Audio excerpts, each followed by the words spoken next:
Hi guys, welcome to my YouTube channel. आज के इस सेशन में हम गोला पढ़ेंगे और ये देखते हैं कि गोले में क्या क्या टॉपिक है, क्या क्या पूछा जाता है परीक्षाओं में। और इसके पहले क्षेत्रमिति में हमने घन घनाभ, बेलन और शंख के बारे में पढ़ा, उसके फार्मूले और किस टाइप के सवाल आते हैं उसको देखा। तो देखते हैं सबसे पहले कि गोला क्या है। तो इसके पहले आपने वृत्त पढ़ा है। क्या पढ़ा आपने? वृत्त। तो ये एक वृत्त है जिसका ये केंद्र है और ये इसका व्यास है ओ ए बी। वृत्त का व्यास क्या है? A B. और ओ वृत्त का केंद्र है। ओ ए और ओ बी वृत्त की त्रिज्याएं हैं। तो वृत्त में आपने देखा था कि दो बीमी आकृत है। इसमें लंबाई चौड़ाई जो भी कह लें कि ये 2 डायमेंशनल या 2 बीमी आकृत है। अगर वृत्त को, किसी भी वृत्त को उसके व्यास के परितः घुमा दिया जाए, किसी वृत्त को उसके व्यास के परितः यानी चारों तरफ घुमा दिया जाए, तो जो एक आकृति बनेगी उस आकृति को हम गोला कहेंगे।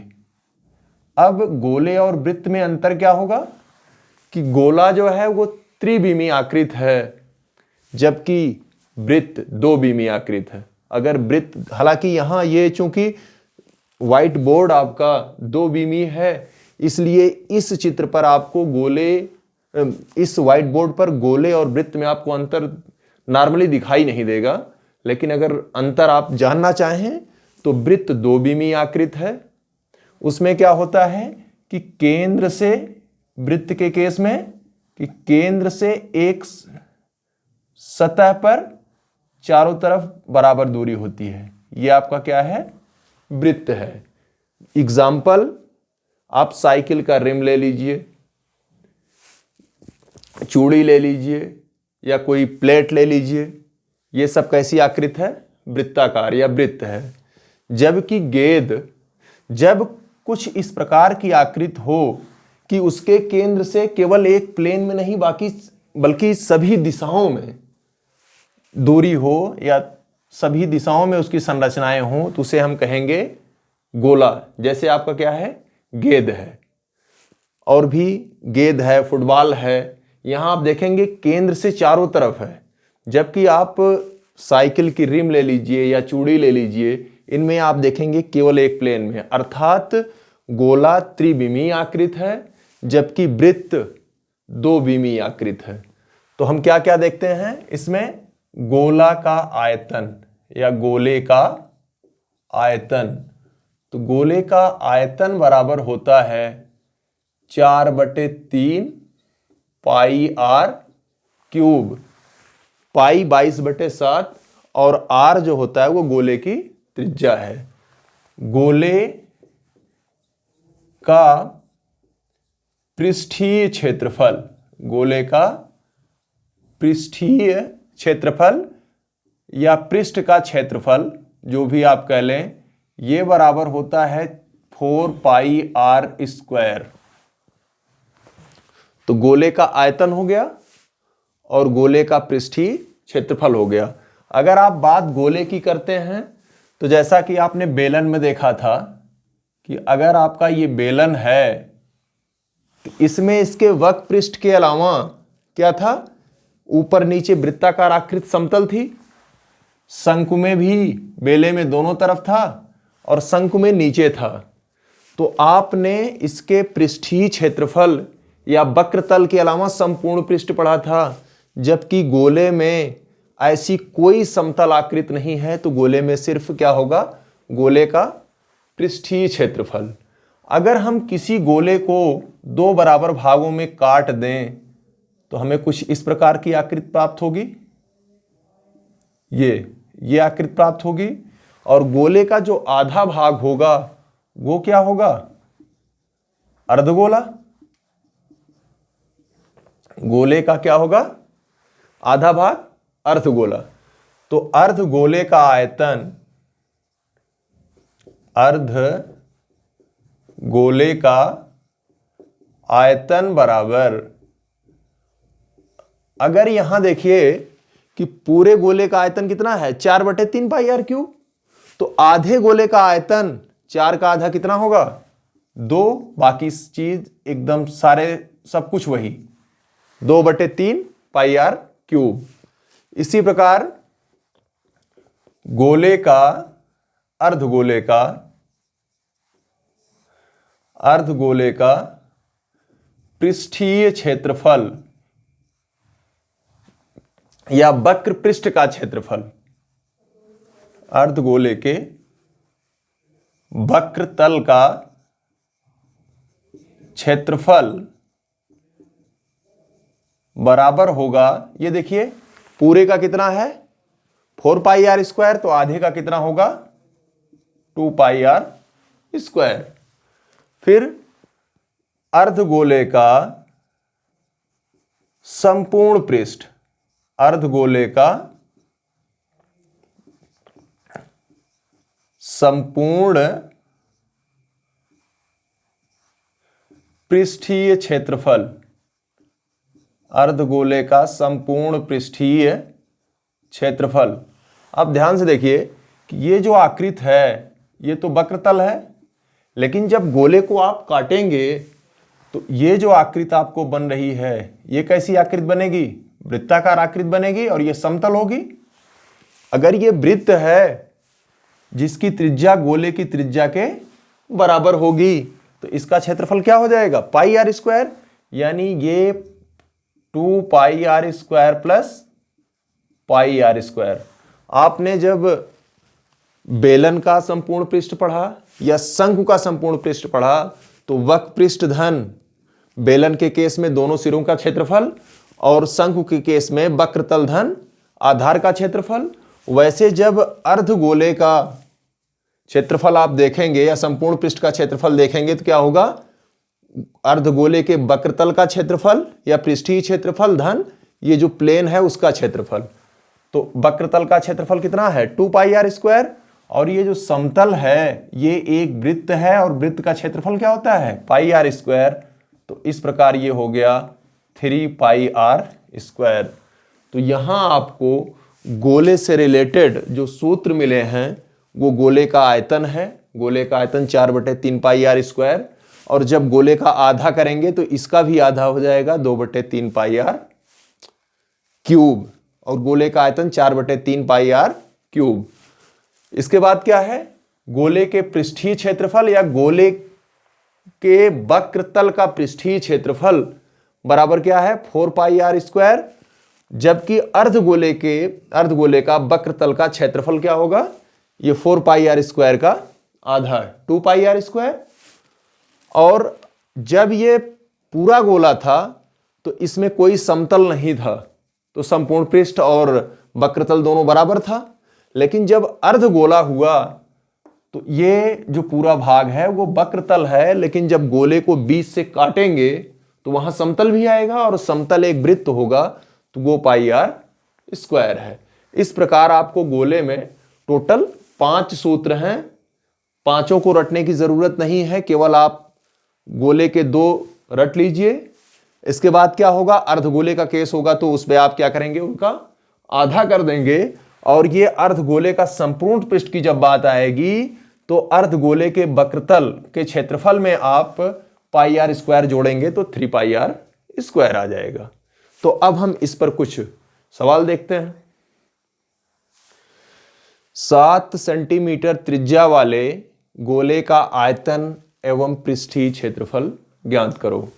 तो ये गोला है तो आप लिखेंगे क्या, गोले का आयतन, गोले का आयतन, आयतन को डिनोट करते हैं या निरूपित करते हैं V से। तो अब जब भी हम सवाल लगाएंगे तो हम गोले का आयतन न लिख करके हम क्या लिख देंगे V। तो V बराबर क्या होता है 4/3 पाई आर क्यूब। तो R का मान क्या है, R 7 सेंटीमीटर त्रिज्या वाले, तो यहां R बराबर क्या है 7 सेंटीमीटर। तो अब इसमें रखेंगे तो क्या आ जाएगा 4/3 पाई का मान 22/7, और ये एक R क्यूब है तो 7 × 7 × 7, 7 7 से कैंसिल, बचेगा कितना 7 7 49, यानी 22 चौक 88 और 7 सते 49/3।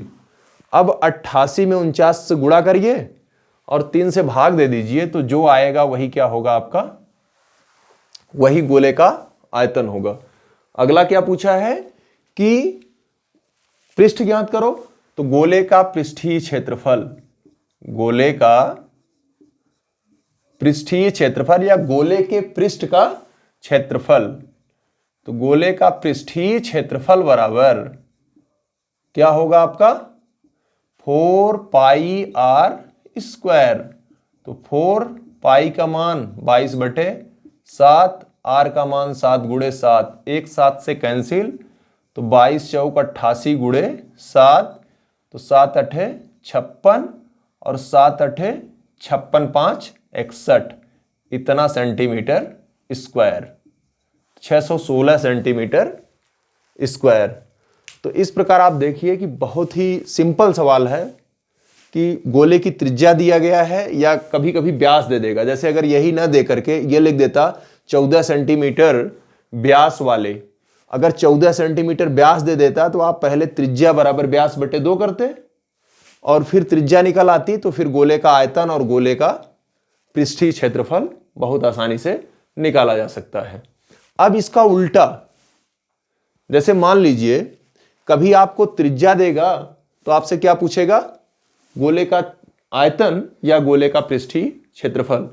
कभी क्या कर सकता है कि गोले का आयतन या पृष्ठीय क्षेत्रफल दे दे तो आपसे गोले की त्रिज्या पूछ ले, या गोले का पृष्ठीय क्षेत्रफल देकर के क्या पूछ ले, गोले की पृष्ठीय क्षेत्रफल देकर के आयतन पूछ ले, या आयतन देकर के पृष्ठीय क्षेत्रफल पूछ ले।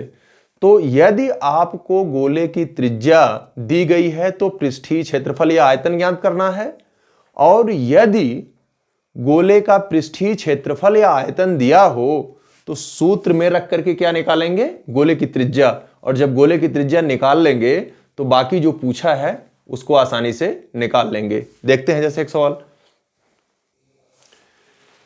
किसी गोले का पृष्ठीय क्षेत्रफल 2464 सेंटीमीटर स्क्वायर है तो गोले का आयतन ज्ञात करो। आपसे क्या पूछा जा रहा है, गोले का आयतन।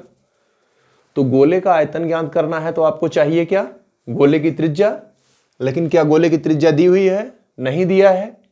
तो हमने बताया था कि अगर जो चाहिए उसको निकालने के लिए जिस भी राशि की जरूरत हो, अगर वो न दिया हो तो आपको यह देखना है कि दिया क्या है। तो दिया क्या है, गोले के पृष्ठ का क्षेत्रफल। तो आप लिखेंगे गोले का पृष्ठीय क्षेत्रफल, पृष्ठीय क्षेत्रफल। तो क्षेत्रफल कितना है आपका 2464 सेंटीमीटर स्क्वायर। तो गोले के पृष्ठ का क्षेत्रफल का सूत्र क्या है, 4πr² = 2464। अब आप पाई का मान रख दीजिए, ये 4 × 22/7 × r² बराबर 2464। अब एक काम करिए, आप यहां से आप r² बराबर 7 गुणा हो जाएगा 2464 × 7 बटे 4 और 22 का गुणा है, इस तरफ आएगा 4 और 22 का क्या हो जाएगा, भाग हो जाएगा। तो सरल करते हैं, 4 से काट देते हैं तो क्या आएगा, देखते हैं, 4 छक 24, फिर क्या बचेगा, 4 एकन्ना में 4 और 4 छक 24, फिर 22 से भी काटेंगे तो 22 एकन्ना में 22, 22 दूनी 44। तो 44 है, तो जब 61 से 44 घटाएंगे तो कितना आ जाएगा, 17, और फिर 6 और है तो 176 हो जाएगा। तो कितना बार चला जाएगा, 8 बार। तो इस प्रकार r² बराबर 28 × 7। तो r² है, आपको r निकालना है तो इसका गुणनखंड कर लेते हैं जिससे वर्गमूल आसानी से आ जाए। तो ये हो जाएगा 28 को लिख सकते हैं 2 गुणे 2 गुणे 7 गुणे 7। तो r बराबर क्या होगा, इनका आप वर्गमूल निकाल लीजिए, और जब वर्गमूल निकालते हैं तो जोड़ा बनाइए, ये क्या हो जाएगा 2 गुणे 7। तो इस प्रकार r का मान कितना आ गया 14 सेंटीमीटर। देखिए यहां आपको आयतन निकालना था, त्रिज्या नहीं दी थी। त्रिज्या दिया होता तब तो आसानी से आयतन निकाल लेते, लेकिन इसमें त्रिज्या नहीं ज्ञात है, लेकिन हमें पृष्ठीय क्षेत्रफल ज्ञात है। तो अब त्रिज्या आ गई पृष्ठीय क्षेत्रफल से, तो अब गोले का आयतन V बराबर 4/3 पाई r क्यूब। अब ये बराबर क्या होगा 4/3 पाई का मान 22/7 गुणे r का मान कितना आया है 14, तो 14 का 3 बार गुणा। जब आप 14 का 3 बार गुणा करेंगे तो 7 दूनी 14, ये हो जाएगा 22 चौक 88, 14 दूनी 28 गुणे 14/3 सेंटीमीटर क्यूब। आप सरल कीजिएगा, जो होगा इसका आयतन होगा। तो इसमें देखिए कि इस सवाल को आयतन दिया होता, यह लिखा होता कि किसी गोले का आयतन कुछ दिया होता और फिर पूछ लेता तो गोले का वक्र पृष्ठ ज्ञात करो या पृष्ठीय क्षेत्रफल ज्ञात करो। तो इन परिस्थितियों में आप फिर यहां क्या लिखते, गोले का आयतन बराबर लिख करके लिख देते और हल करके वहीं से क्या निकालते r।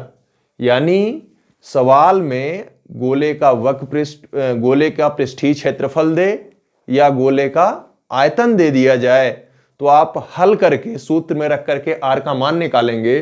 तो कभी तो त्रिज्या ही पूछेगा और कभी आपसे त्रिज्या ना पूछ करके उसका व्यास, गोले का व्यास या गोले का आयतन दिया है तो पृष्ठ और पृष्ठ दिया है तो आयतन पूछा जा सकता है।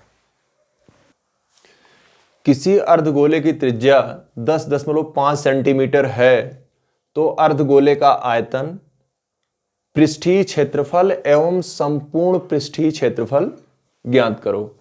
तो गोले की त्रिज्या r का मान दिया हुआ है, r का मान कितना है आपका 10.5, ये 10.5 सेंटीमीटर है। अब आपसे क्या पूछा जा रहा है, अर्धगोले का आयतन। तो सबसे पहले क्या लिखेंगे, अर्धगोले का आयतन बराबर क्या होता है 2/3 पाई r क्यूब, क्योंकि पूरे गोले का क्या होता है 4/3 पाई r क्यूब। तो आधे गोले का 4/3 का आधा 2/3।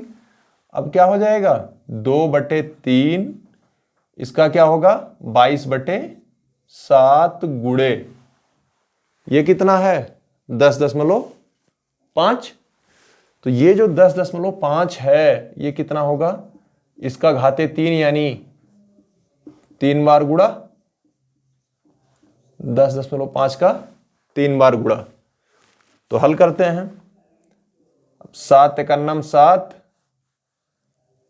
और ये 7 एकन्नम 7 बचे 35, और फिर इसको काट दीजिए, 3 बचे 15, यानी क्या आ गया 0.5।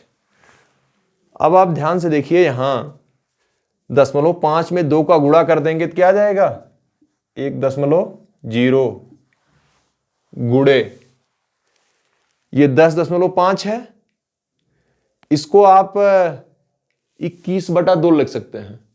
एक्चुअली अगर 105 गुणे 105 करेंगे तो आपका कैलकुलेशन क्या होगा, बहुत लंबा होगा, और परीक्षा में हमें इतना टाइम नहीं होता, इसलिए हमको इससे इतने लंबे गुणा से हमें क्या करना है, बचना है। तो इसको हम क्या लिख देंगे, ये 22 ऐसे यथावत रहने दीजिए और इसको क्या लिख दीजिए 21/2 गुणे 21/2। यहां क्या होगा, एक तो कट जाएगा तो क्या हो जाएगा 11। अब 11 गुणे 21 गुणे 21/2 यानी हो गया 11 गुणे 21 गुणे 21 करेंगे 441 और ये बटे 2। अब यहां से देखिए 11 का नाम 11, 11 चौक 44, फिर 11 चौक 44 4 48/2, 2 दूना 4, 2 चौक 8, 2 दूना 4 0, इतना क्या होगा? Centimetre cube. ये क्या हो गया? अर्धगोले का आयतन। अब फिर अगला क्या होगा? अर्धगोले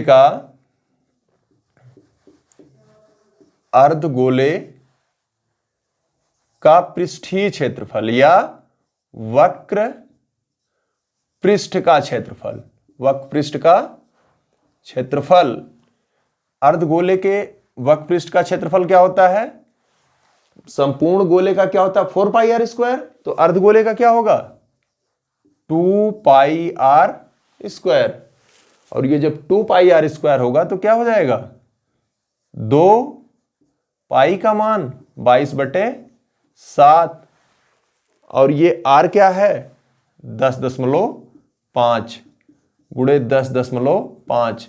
हालांकि अगर इस टाइप का दशमलव में हो और 0.5 हो तो आप सीधा उसका 2 गुना करिए और बटे 2 कर दीजिए। यानी ये इतना है तो इसका 2 गुना कितना होगा? 21। 21/2 लिखेंगे तो कैलकुलेशन आपका ज्यादा आसान होगा। अब आप कैंसिल कर दीजिए तो ये कितना आएगा? वही 1.5 आएगा। 1.5 का गुणा 2 में करेंगे तो कितना आ जाएगा? 15 दूनी 30। लेकिन एक अंक पे दशमलव गुणे 22 गुणे 10.5 को आप लिख दीजिए क्या? 21/2। 2 काटेंगे तो यह आ जाएगा 11। तो इस प्रकार क्या आ गया कि 3 गुणे 11 गुणे 21, तो 11 तियां 33 गुणे 21। अब आप 33 में 21 का गुणा कर लीजिए तो 21 तियां 63, फिर 21 तियां 63 6 69। ये वक्र पृष्ठ क्या हो जाएगा? Centimetre square. और अभी क्या है? संपूर्ण पृष्ठ पूछा है। तो संपूर्ण पृष्ठ अर्धगोले का संपूर्ण पृष्ठीय क्षेत्रफल बराबर क्या होगा? आप जानते हैं कि 2 pi r square plus pi r square यानी 3 पाई आर स्क्वायर। क्या होगा? तो यहां जहां 2 है उसकी जगह आप क्या कर देंगे? 3 और हल कर लेंगे तो क्या आ जाएगा? आंसर आ जाएगा।